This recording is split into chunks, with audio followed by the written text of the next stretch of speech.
Hello, everyone, and happy Thursday. Welcome to Something to Talk About Live. My name is Jamie Henkel. My pronouns are she and her, and I am the Learning and Inclusion Manager at PFLAG National. I am going to be with you in the comments or the places where you can share your thoughts and ideas throughout the session, so let us know if you have any questions. And just like always, I am going to bring Jean Marie Nevada in to host today's conversation. Hi, Jean Marie. I'm sorry. There's times when we do this and I'm like, are we really doing a show on this? And today is one of those days, and all the places where you can comment just made me giggle. Yeah, absolutely. And Jean Marie, did you see that I'm wearing some new PFLAG swag?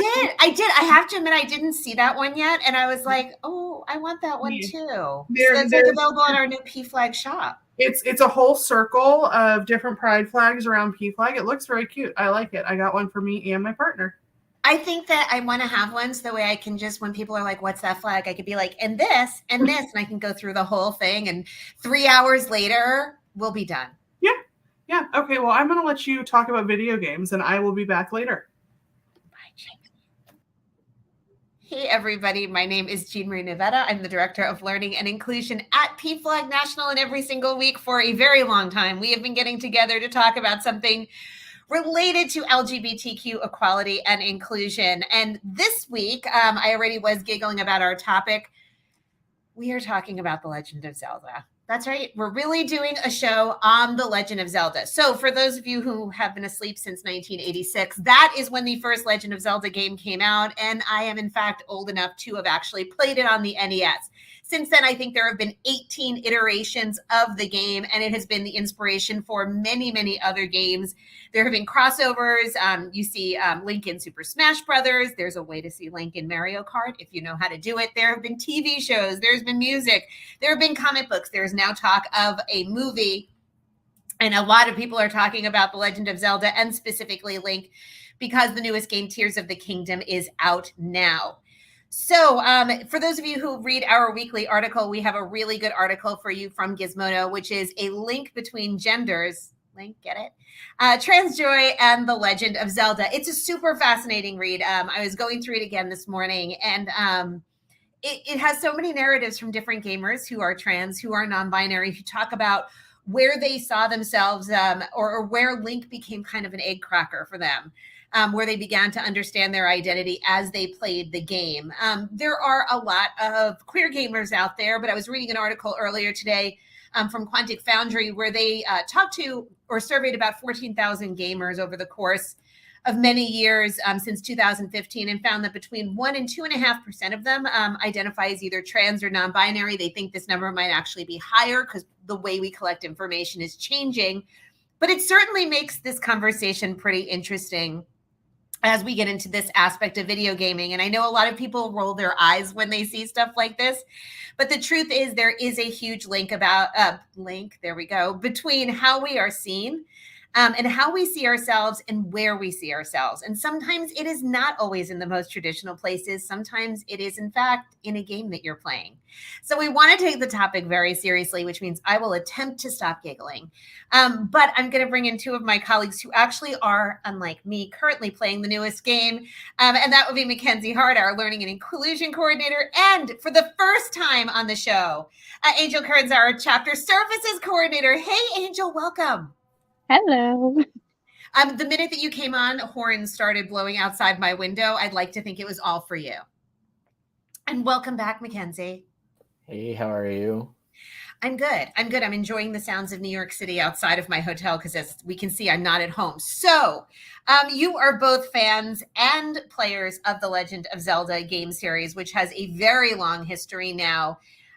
So there's a few things that I want to know. And maybe, Angel, we will start with you because this is your first time on the show. So first, how long have you been a fan? Which is your favorite game? And what draws you to the franchise? Yeah, definitely. So I'm more of like a newer gamer. I started playing any of the Zelda games back in 2017 when Breath of the Wild came out. So my partner introduced me to them, and I'm more of a chill gamer. I don't really like a lot of violence or having to fight things because it stresses me out and I don't know how to do it. But when I started playing Breath of the Wild, I was like, I can do so many things. I don't have to be so anxious the entire time, because The Sims is more of my type of game normally. So that's how long I've been playing it. Not as long as it's been out, but I love Tears of the Kingdom is probably a lot better in my opinion than Breath of the Wild, just because I like kind of the new aspects of it, and also Link's Awakening. It's this like cute little chibi version of the game. So they're really adorable characters. So that's my two favorites. But like I mentioned, what really draws me to it is that I can just kind of play as I want. I don't have to fight if I don't want to. I can just go cook random meals or run around in a big circle, and I can do that for as long as I want to, and I can still complete the game at any point in time. And my niece is also obsessed with Zelda, and her favorite thing is just being able to sit on the back of a little cart and ride around for 30 minutes. So like she told me that the other day. That's what she did. She spent 30 minutes of her day on the back of a cart being driven around the game. So I feel like that's what draws me to it and makes me want to play. I love that. And as a person who kind of peaked with Mario Kart, I am with you. Like, I can just not handle the games where there's too much going on or where you constantly have to fight. It's a little bit too much. So thank you for that, Mackenzie. So tell me about how long, your favorite, and what drew you to the series. Absolutely. So like Angel, I've only played since Breath of the Wild came out. I started in 2018, I believe. I bought a Nintendo Switch for myself when I came into a little bit of extra money and heard that game was great, not knowing much about it, and bought it and just fell in love with it. It's one of my favorite games, though I think Tears of the Kingdom, depending on how it ends and how everything goes, because I've somehow avoided most spoilers, I think it's probably going to outrank Breath of the Wild for me. But after the first game, or not the first game, but the first of those two games, I started looking more into the history of the series, and I've played a little bit of other games, though I haven't completed any, but I played a little bit of Ocarina of Time, a little bit of Skyward Sword because they remastered it. I've even played a little bit of the original two, but I struggle a lot with figuring out what to do, and I don't do as well with 2D games for whatever reason. But the reason that I was drawn to it was because it just seemed like the pinnacle of the Switch, which was still semi-new when I got one. And as someone who was always interested in video games but didn't have a proper console until my brother got a Wii in the late 2010s, I played a lot of licensed games. I loved so many of the early Harry Potter games. There was a series of unfortunate events when that movie came out, which I did go back to replay recently and wondered why I ever enjoyed it. But so many of those tie-in games where they were connected to stories that I really liked. And I think that's something that happened in the inverse with The Legend of Zelda, where I didn't know anything about it. And now I really am intrigued by so many different aspects of the story from the game itself, which is a cool kind of flip to the experience that I've had before. That is interesting. And, as I was getting ready for this show, I actually did do a lot of reading because I haven't played the new game yet.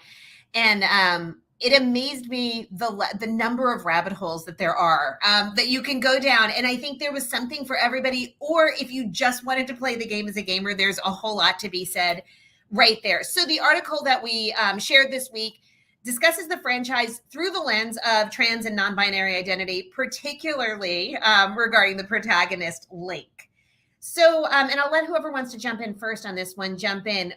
What do you think of fans reading into the possibility of Link having a trans or non-binary identity, even if it is not canonical? So, even if it is not officially part of the story, how does this work? Do you think it's a good thing? I think that LGBTQ audiences often do this with pieces of media. I know I do, where we look for signs, where we look for shared experiences. And so I think that it's fun. I think it can add a level of depth of enjoyment. I think that so much of our history has been about coding and about sending each other messages that aren't to be picked up by other people, and having that understanding of things and noticing those shared experiences is part of the community. I do think that where the difference kind of lies is whether credit is then given for a character representing an identity, because like you said, it's not canonical in the game that Link is trans, and Link is very much identified as a man throughout the throughout the games that I've played and everything along those lines. So it's made clear what his gender identity is while nothing else is really talked about. And so I think where my line is that it can be fun. I think it's important for a sense of community, but making sure that it's not given credit for being a piece of queer media without its due, remaining, clear that it's something that fans have kind of picked up on, and that maybe unintentionally the creators stumbled into something, or maybe intentionally, but they haven't said anything, which it creates kind of an odd conversation there. Which of course we're having, because that's what we do. Angel, anything to add to that? Yeah, I was going to say some very similar stuff. I mean, I feel like with Link itself, you don't really see a lot of that very hyper masculine or hyper feminine, which you see a lot of video game characters have. It's either one or the other. You don't get anything in between. And so being able to have players, see themselves or be able to understand a little more about their own identity sometimes can be really helpful for their own self-expression and their own self-thought. And so I feel like by not over accentuating one portion, it really does help people be able to, read into it in that way. Since I do remember the actual 2D image of Link, which he does not look like anymore in any way, shape, or form. And I was looking at some of the images and I thought, I actually could see this. So did either of you pick up on any of the possible subtext that might kind of have set people in this direction while you were playing? I think that I did. I think I picked up on it in some different directions. Like, I think one interesting aspect of the article we read is people giving readings into Link being transmasculine or Link being a trans man.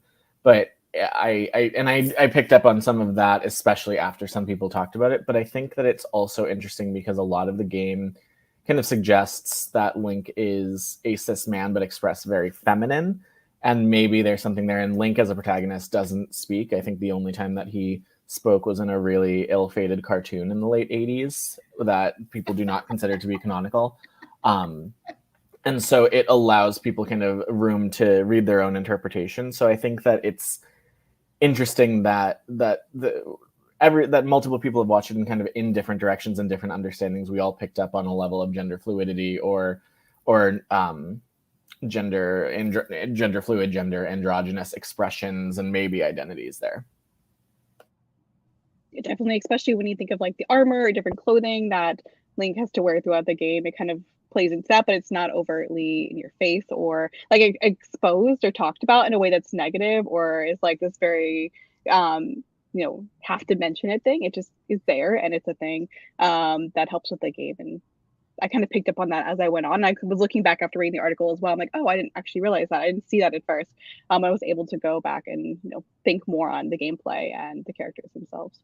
I think you made an interesting point, Angel, as we were starting. You talked about, the game is not overly violent. It sort of doesn't have those hyper masculine, hyper feminine characters.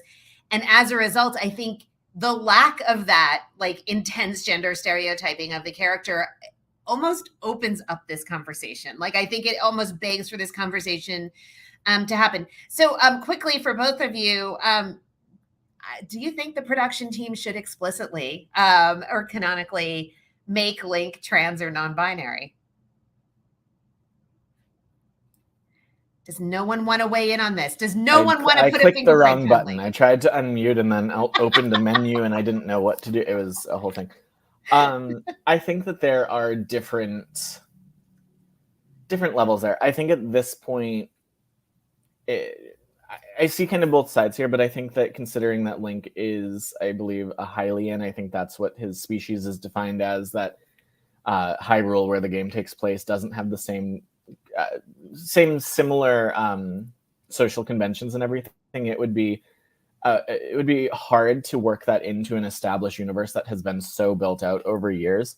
I think obviously the benefits of that would be that we would have a trans or non-binary protagonist of one of the largest game series in the world, and there are some social perks to that. But there's also then the negative side of the visibility, where there are people who have anti-trans viewpoints who might then see it as a loss and be hateful in that way. And I don't know if that discourse plays out, but I think it's fairly difficult, especially within the world that they've built, to say that. So I don't know if I would say they should say that now about Link, especially because he is the protagonist that allows players to see themselves or project ideas onto as they play, and that's one reason why people enjoy it. But I think there is an opportunity to add other characters who could canonically have trans and non-binary identities, and that might be a more worthwhile path to explore in the universe they've already established. Yeah, 100% agree. That was my same thought. Is that I think now wouldn't be the best time to add it in, but adding in future characters to be more inclusive and to have representation would be amazing. You know, my brother and I have talked extensively as complete nerds about sort of like the re-characterization or the recoding of some of characters, you know, across a lot of different things. And one of the things that he always says to me is, you deserve your own like not to have to rewrite a character. Like, what if they actually create a character who is fully who they are? It's not kind of an add-on after. And I kept thinking about that as I was looking at this question. Although I think, Mackenzie, to your point, I mean, it would be quite a splash for such a well-known character. So, you know, outside of trans and non-binary readings, some fans have made other queer readings of other characters in the franchise. And I'm aware that I am currently on thin ice because we're getting into some very interesting interpretations. Have you found your own queer interpretations in characters, whether it's in this or in other games that you've played? And I know, Angel, you said you're sort of a little newer to gaming, so this might be a bit different for you, but Mackenzie, you have long established nerd gamer cred. I really don't. Compared to most gamers, I really don't. But yes, I mean, the short answer to that is yes. And I think there are a few characters, especially in the recent games, that lean much more heavily into being very clearly queer-coded or intended to be queer in some way or have sexual orientations other than straight. You know, there are a few men in Breath of the Wild and in Tears of the Kingdom that remark on how handsome Link is and things along those lines, where I would love if it was, you know, if they were actually confirmed, but you know, women in the game will say the same thing, and we kind of assume, oh, they must be straight and interested in Link, so why wouldn't we assume that for men in the game? Everything along those lines. And then I do think there's a lot of queer coding. I think that some people do read Link as asexual to some extent, because especially when he doesn't speak in the games, where he doesn't express those emotions towards others, that people kind of think, oh, he's not interested in that. He's not interested in relationships.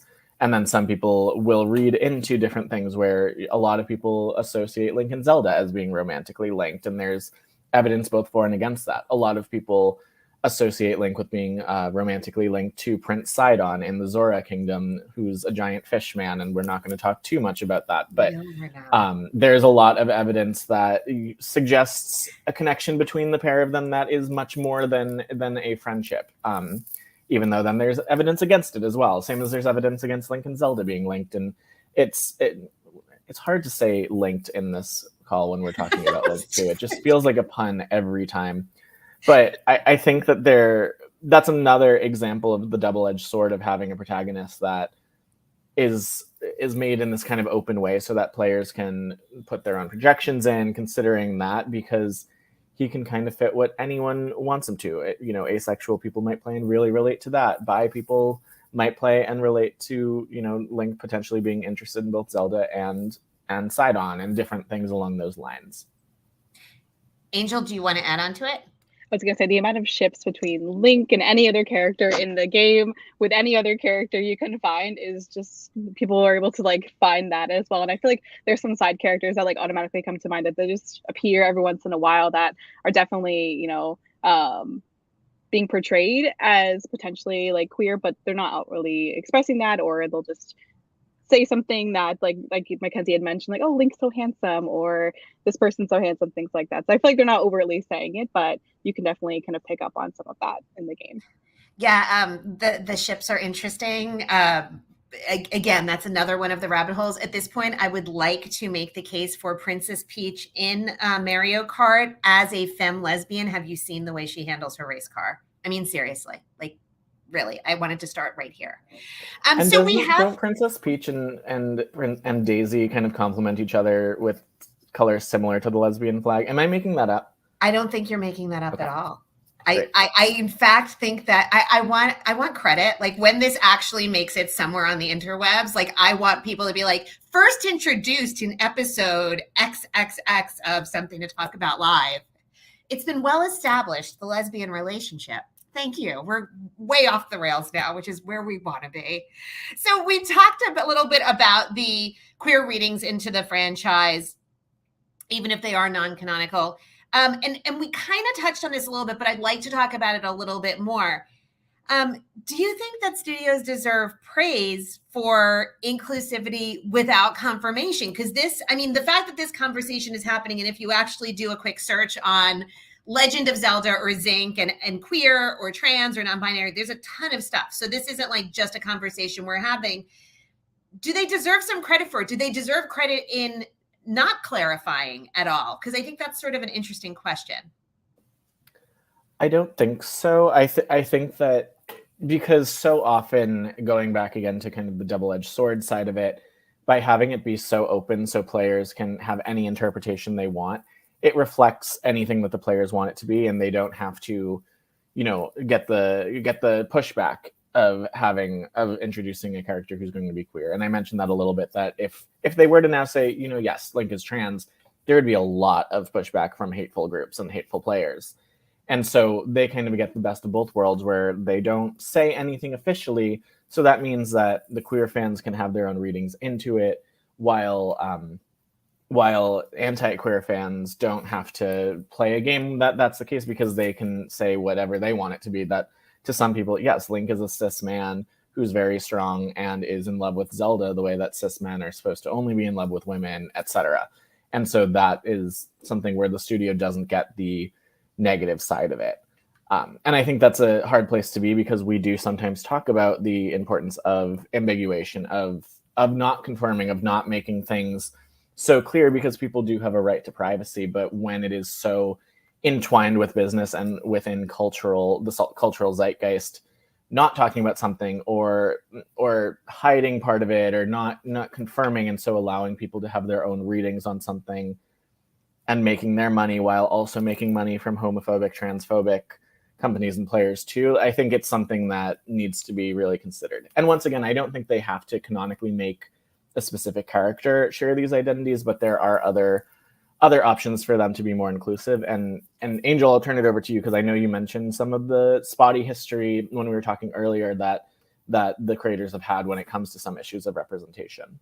Yeah, definitely. I feel like while they're having that ambiguity is great, there are instances where the game has overtly kind of made fun of or a joke of people who are non-binary or trans within the game. There was a specific character in the Breath of the Wild where they made you ask if they were male or female, and then they had like this cutscene where they blew back their veil and they showed a beard, and it was more of a joking laugh thing, where you could tell the creators really wanted to have the player laugh at that as if it was some comedic relief in the middle of the scene.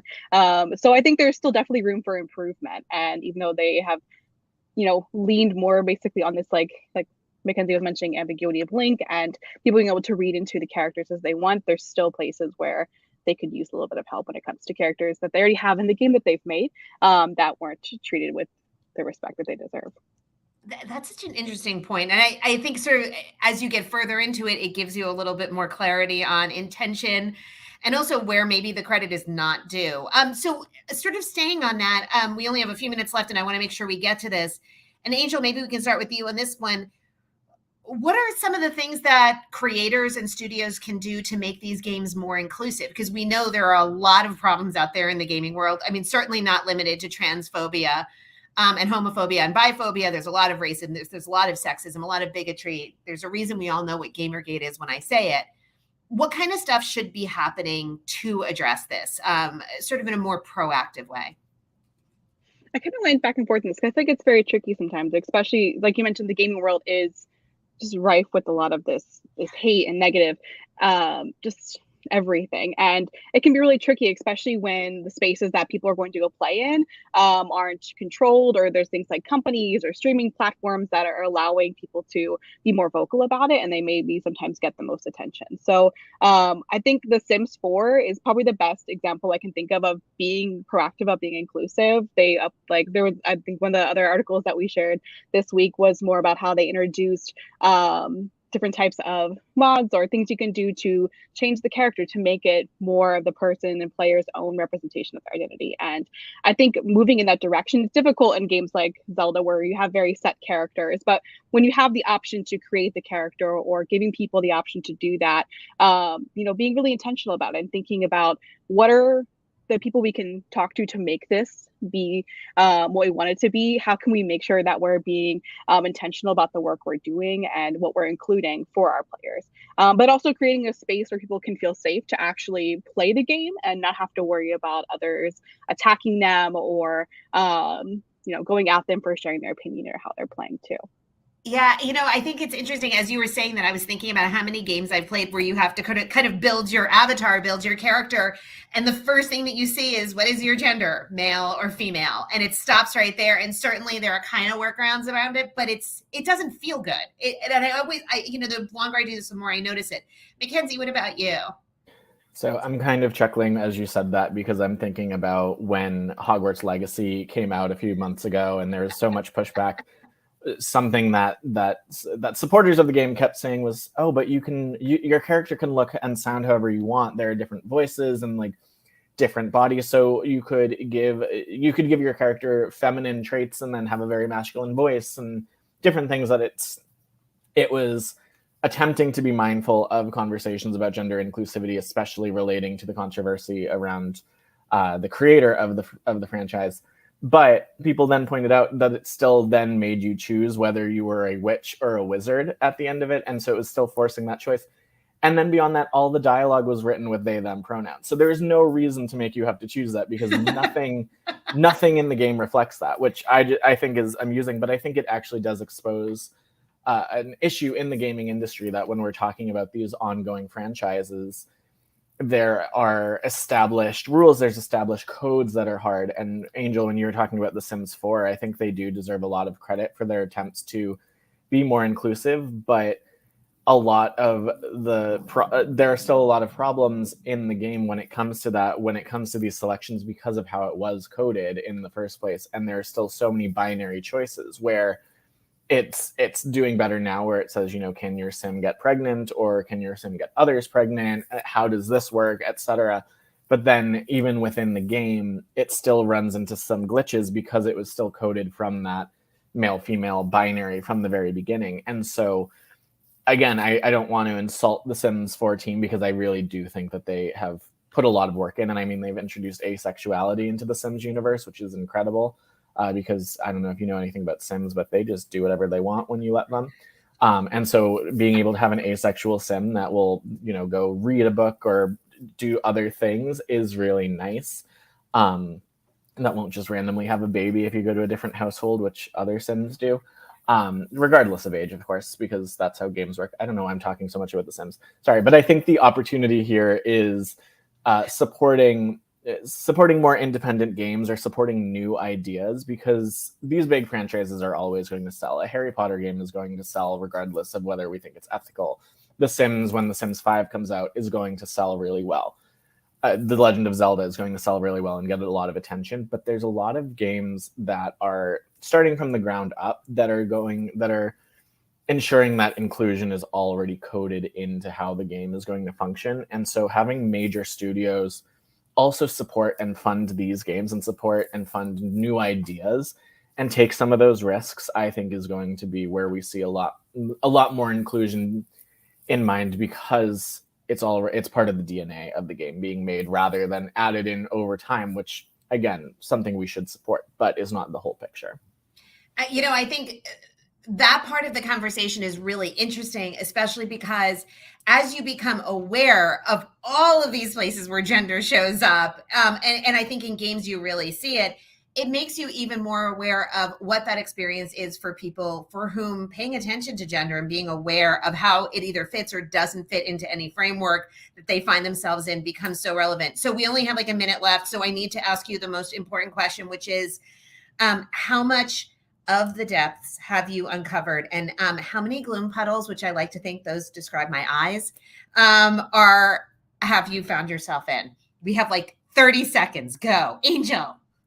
I am terrified of the depths. I only go down there when necessary, but there are a lot of cool weapons down there. So I will risk my anxiety-driven life to go down there. Mackenzie. I've uncovered probably about a quarter of the depths. I've uncovered the rest of the map, both the land and the sky. And I actually defeated one of the gloom puddles the other day. I won't tell you where because it's a little bit of a spoiler. And after you defeat the gloom puddle, there's another worse enemy that you then have to fight, which is horrifying. And I beat him too, but you know, I was ready. That's why. That was the worst. I got so scared. Well, thank you, my friends. This was, you know, I laughed a lot when we were starting the conversation, but it really is a fascinating conversation. I think it just opens up so many other discussions. So, Angel, thank you for being on to be like one of like the primary guests for the first time. Mackenzie, thank you for being back, and you and Jamie convincing me this was a really good idea for a show, because it was. And we will continue having this conversation. All right, everybody, that is the end of yet another show. Got to wrap up quickly because we're a little bit over on time, but I think it was worth it. We will be back with another episode next week.